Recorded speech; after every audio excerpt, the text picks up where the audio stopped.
Hi everyone, আসসালামু আলাইকুম। Welcome back to my channel. আজকে আমি আপনাদের জন্য নিয়ে এসেছি গায়ে হলুদ special theme cake. Cake base তৈরি করা হতে সম্পূর্ণ ডেকোরেশন থাকছে আজকের এই ভিডিওতে। আশা করছি আমার আজকের এই টিউটোরিয়ালটা সহজ আর ভালো লাগবে। চলুন তাহলে দেখে নেওয়া যাক এই কেকটি কিভাবে তৈরি করা হয়েছে। প্রথমে একটা পাত্রে রুমের স্বাভাবিক তাপমাত্রায় 4টা ডিম নিয়ে নিয়েছি। এখানে আমি চিনি নিচ্ছি 2/3 কাপ পরিমাণ। 1 কাপ চিনি দিলে চিনির পরিমাণটা বেশি হয়ে যায় আমার কাছে মনে হয়, এই জন্য আমি 2/3 কাপ পরিমাণ চিনি দিচ্ছি। অল্প পরিমাণ চিনি দিয়ে বিটারের সাহায্যে মিডিয়াম স্পিডে 1 থেকে 2 মিনিট বিট করে নিয়েছি। 1 থেকে 2 মিনিট বিট করার পর আমি বাকি চিনিটাও দিয়ে দিচ্ছি। আবারও আমি মিডিয়াম স্পিডে বিট করে নিব। এতে করে চিনি দানাটা খুব সহজে গলে যাবে। আর আপনারা যদি হাই স্পিডে বিট করেন তাহলে ডিমের ফোমটা খুব তাড়াতাড়ি হয়ে যাবে, চিনিটা আস্ত থেকে যায়। লো স্পিডে 3 থেকে 4 মিনিট বিট করার পর এরপর আমি হাই স্পিডে 3 থেকে 4 মিনিট মতো বিট করে নিয়েছি। যখন এরকম সাদা আর ফোমের মতো হয়ে আসবে তখন বিটারের কাঁটা অফ করে দিচ্ছি। কোনো কিছু লিখলে যদি লেখাটার সাথে সাথে মুছে না যায় তাইলে বুঝতে পারবেন ডিমের ফোমটা পারফেক্ট হয়েছে।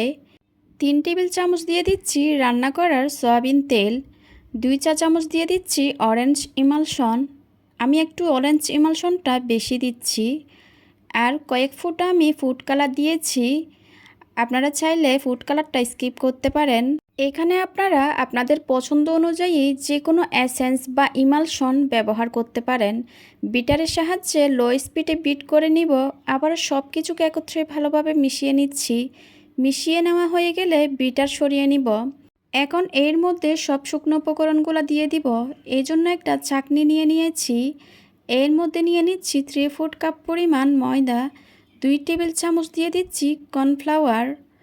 আর 1 চা চামচ দিয়ে দিলাম বেকিং পাউডার। সামান্য পরিমাণ লবণ দিয়ে দিয়েছি। আর 1 চিমটি পরিমাণ বেকিং সোডা দিয়ে দিলাম। এখন এই শুকনো উপকরণগুলোকে ছেলে নিচ্ছি। ছেলে নেওয়া হয়ে গেছে। খুব আলতোভাবে সব কিছুকে একত্রে মিশিয়ে নিচ্ছি। এই পর্যায়ে কোনোভাবে তাড়াহুড়া করার দরকার নেই। খুব আলতোভাবে সব কিছুকে একটা হ্যান্ড হুইক্সের সাহায্যে মিশিয়ে নিতে হবে। প্রথমে যে শুকনো উপকরণগুলো দিয়েছি ওইটা ভালোভাবে মিশিয়ে নেওয়ার পর আমি বাকি শুকনো উপকরণগুলো দিয়ে দিলাম। এবারও খুব আলতো হাতে আমি সব শুকনো উপকরণগুলো মেশাচ্ছি।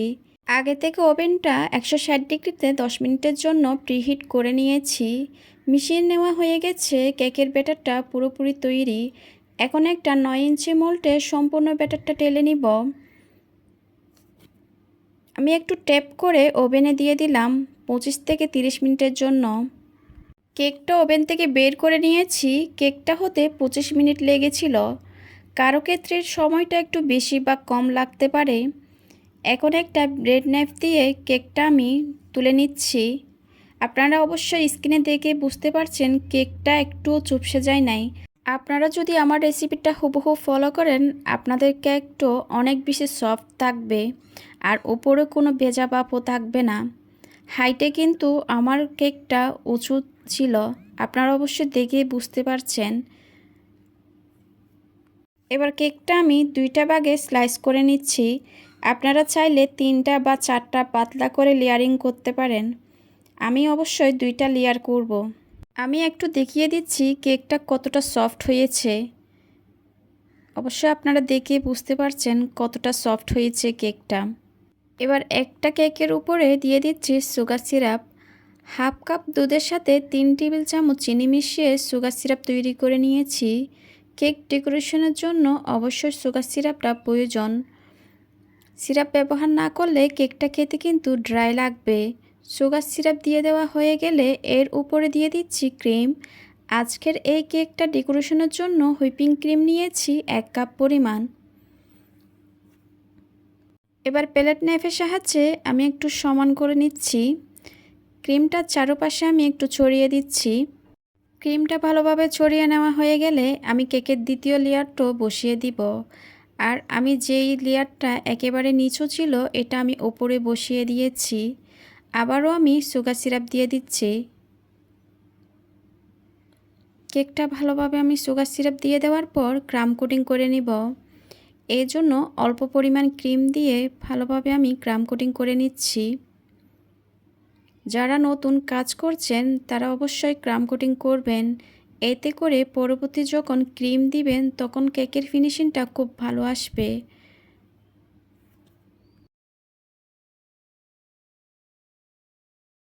কেকটা খুব ভালোভাবে ক্রাম কোটিং করা হয়ে গেছে। এবার কেকটা আমি ফ্রিজে রেখে দিব 1 ঘন্টার জন্য, ক্রিমটা যেন সেট হয়ে যায়। চলুন তাহলে 1 ঘন্টা পর ফিরে আসি। 1 ঘন্টা পর কেকটা আমি ফ্রিজ থেকে বের করে নিয়েছি। এবার কেকের সাইডে আমি ভালোভাবে ক্রিম দিয়ে দিচ্ছি। কেকের সাইডে ভালোভাবে ক্রিম দেওয়া হয়ে গেলে আমি কেকের উপরও ক্রিম দিয়ে দিচ্ছি। একটা প্লেট নাইফের সাহায্যে আমি সমান করে নিচ্ছি।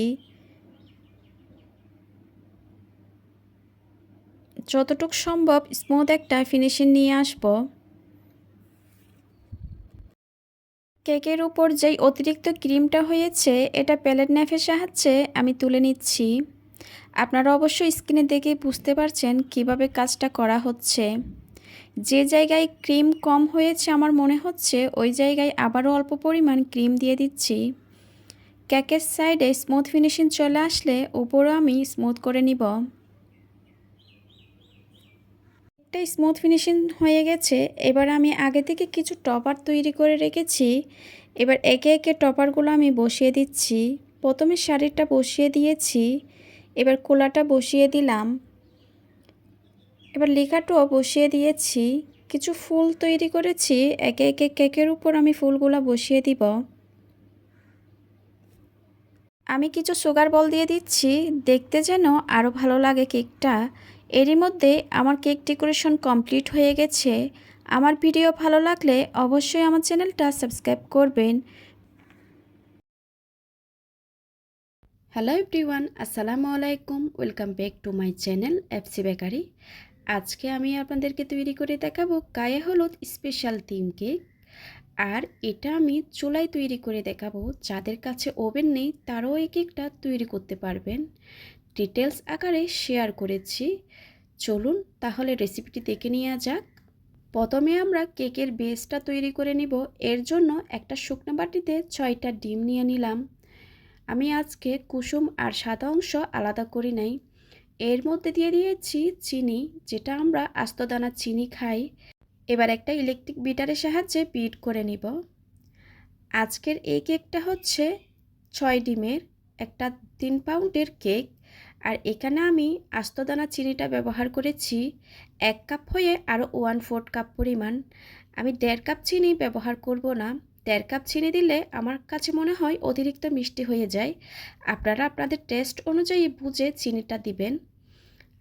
আর আমি অল্প পরিমাণ চিনি দিয়ে বিট করার পর আবারও আমি চিনি দিয়ে দিচ্ছি। এভাবে করে আমি 3 থেকে 4 বার করে চিনিটা মিশাবো। এবার বাকি চিনিটাও দিয়ে দিলাম, আবারও বিট করে নিব। শুরু থেকে শেষ পর্যন্ত বিটারের স্পিড থাকবে মিডিয়ামে।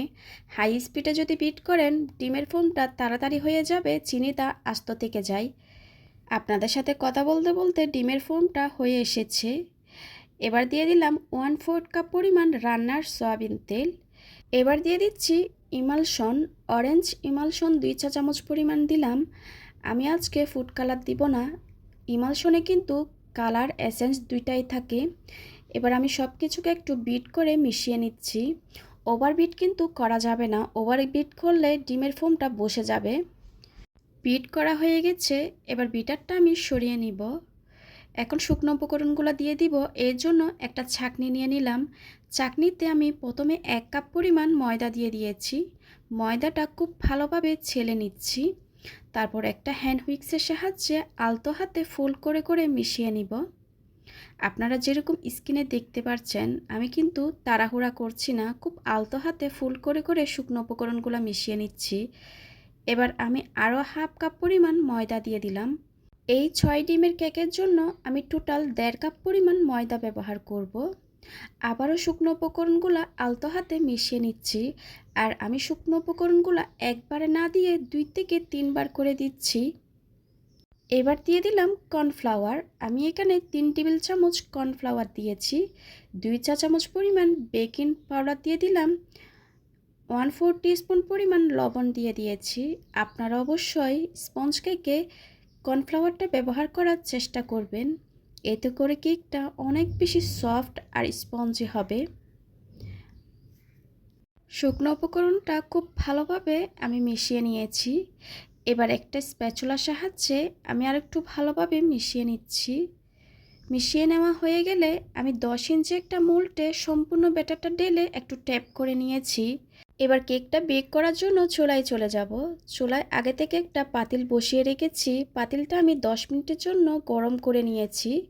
এবার কেকের মোল্ডটা বসিয়ে দিয়ে আমি এই কেকটাকে বেক করে নিব 30 থেকে 35 মিনিট পর্যন্ত। আপনারা অবশ্যই 30 মিনিট পর একটু টুথপিক দিয়ে চেক করবেন কেকটা হয়েছে কি না।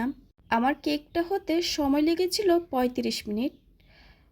দেখতেই পাচ্ছেন উপরে কিন্তু খুব সুন্দর একটা কালার এসেছে। এবার কেকটাকে আমি নামিয়ে নিয়ে ঠান্ডা করে নিব। অফ ক্যামেরায় কেকটা আমি স্লাইস করে নিয়েছি। দেখতেই পেরেছেন কেকটা কিন্তু একদমই চুপসে যায় নাই। আপনারা যদি আমার রেসিপিটা হুবহু ফলো করেন, আপনাদের কেকও অনেক বেশি সফট আর স্পঞ্জি হবে, আর একটুও চুপসে যাবে না। কেকটা আমি বেক করেছি 10 ইঞ্চি মোল্ডে, আর আমি বোর্ড নিয়েছি 14 ইঞ্চি। আমি একটু বড় সাইজের বোর্ড নিয়েছি। আপনারা চাইলে 12 ইঞ্চি বোর্ডও নিতে পারেন। খুব ভালোভাবে সুগার সিরাপ দিয়ে আমি এখন ক্রিম দিয়ে দিলাম। প্যালেট নাইফের সাহায্যে ক্রিমটাকে চারপাশে আমি ছড়িয়ে দিব। আজকের কেকটা আমি ফ্রস্টিং করার জন্য 2 কাপ পরিমাণ ক্রিম লেগেছিল। আর এই ক্রিমের রেসিপিটা আমার চ্যানেলে অলরেডি দেওয়া আছে, আপনারা চাইলে ওইখান থেকে দেখে নিতে পারেন। আর আমার রেসিপি যদি আপনাদের ভালো লেগে থাকে, প্লিজ সাবস্ক্রাইব করার জন্য অনুরোধ রইল। ক্রিমটা খুব ভালোভাবে চারিদিকে দিয়ে দেওয়ার পর এবার দ্বিতীয় স্লাইসটাও বসিয়ে দিব। ওভেনে বেক না করে চুলায় বেক করার কারণে নিচের দিক দিয়ে তাপটা একটু বেশি লাগে, এই জন্য কালারটা এরকম হয়ে এসেছে।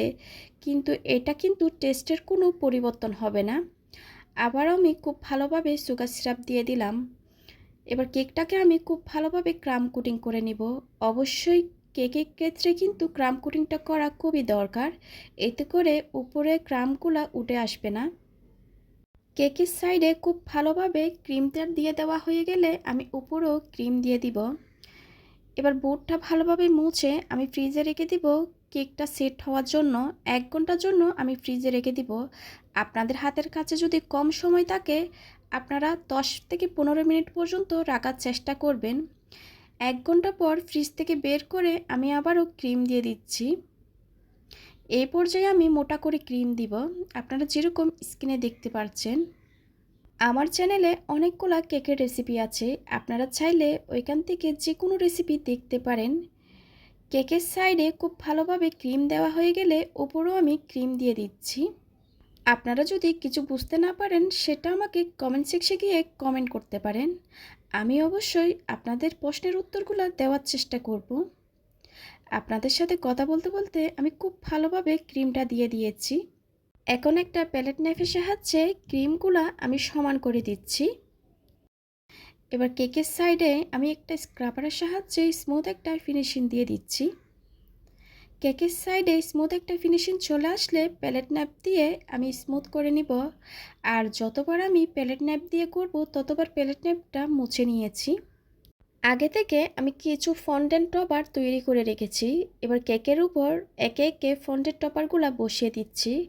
আর এই ফন্ডেন্ট টপারগুলো কিভাবে তৈরি করতে হয় অলরেডি আমার চ্যানেলে ভিডিওটা দেওয়া আছে, আপনারা চাইলে ওইখান থেকে দেখে নিতে পারেন। এবার কেকটাকে আরও সুন্দর দেখানোর জন্য আমি কিছু ফুল বসিয়ে দিচ্ছি। এরকম কাটার পাওয়া যায়, আমি ওইগুলা দিয়ে ফুলগুলা কেটেছিলাম। কেকটাকে আরও সুন্দর দেখানোর জন্য আমি কিছু সুগার বল দিয়ে দিচ্ছি। এরই মধ্যে কেকটা আমার কমপ্লিট হয়ে গেছে। মাশাআল্লাহ, কেকটা কিন্তু সামনাসামনি দেখতে অনেক বেশি সুন্দর লাগছে। আমি আশা করছি আমার আজকের এই রেসিপিটা আপনাদের ভালো লেগেছে। ভালো লাগলে প্লিজ আমার চ্যানেলটা সাবস্ক্রাইব করার জন্য অনুরোধ রইল। আর আপনাদের কোনো প্রশ্ন থাকলে কমেন্ট সেকশনে গিয়ে কমেন্ট করে জিজ্ঞেস করতে পারেন। আজকের ভিডিও দেখার জন্য সবাইকে অনেক ধন্যবাদ। সবাই খুব ভালো থাকবেন। সবাই সবার জন্য দোয়া করবেন। আল্লাহ হাফেজ।